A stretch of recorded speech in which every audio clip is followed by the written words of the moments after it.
this is disrupt, right?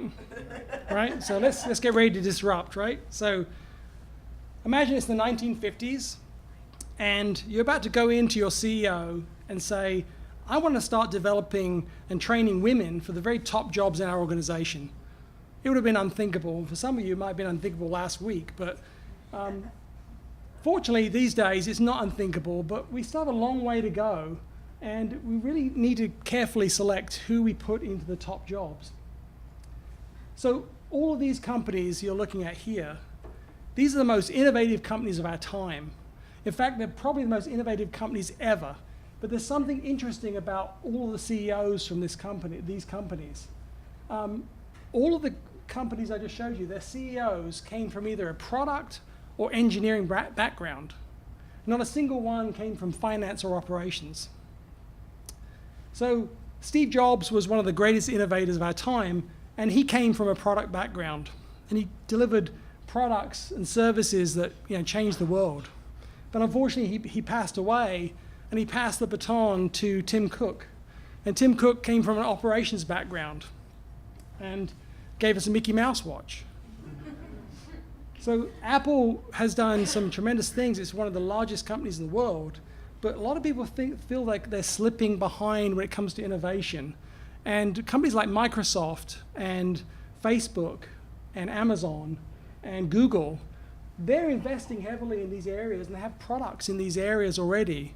And you may not recognize these areas, but this is what Apple is not doing right now. At least they're not showing us what they're working on. So the traditional path to CEO, according to the Fortune 500, 95% of people get to the CEO job through either finance or sales and operations. So I'm talking about something unthinkable. Let's flip this. Let's take the product managers and engineers and put them in a path towards the CEO.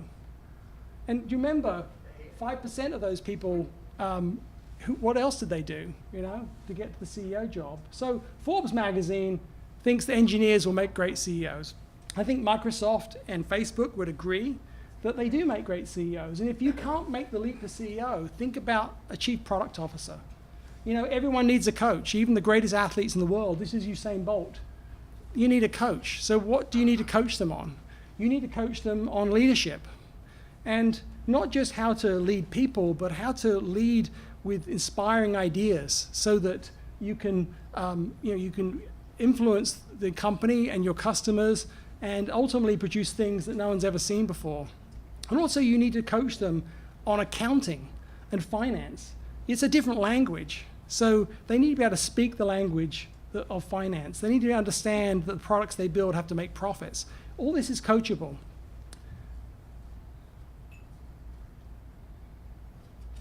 Innovators know your customers better than anyone else, the product people especially.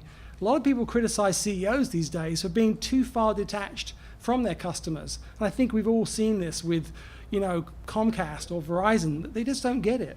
But your innovators, they understand the problems that customers face, and they understand perhaps the market opportunities which could take your company to that next level. So whenever you think about this, always think who's got the key to solve those problems. And this is interesting because Steve Jobs, that's the first iPhone ever, and he built a factory to build the iPhone. Elon Musk, he built an entire factory to produce batteries for electric cars, millions of electric cars he hasn't even sold yet.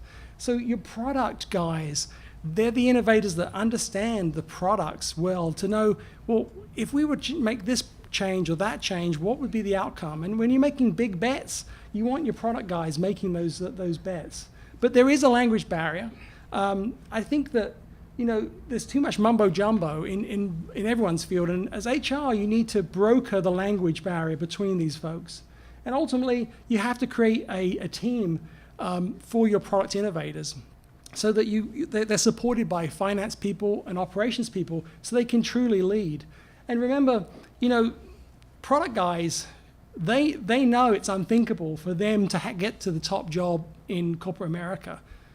And that's why they leave and start their own company like Dropbox and Uber, because they know the odds are stacked against them in corporate America.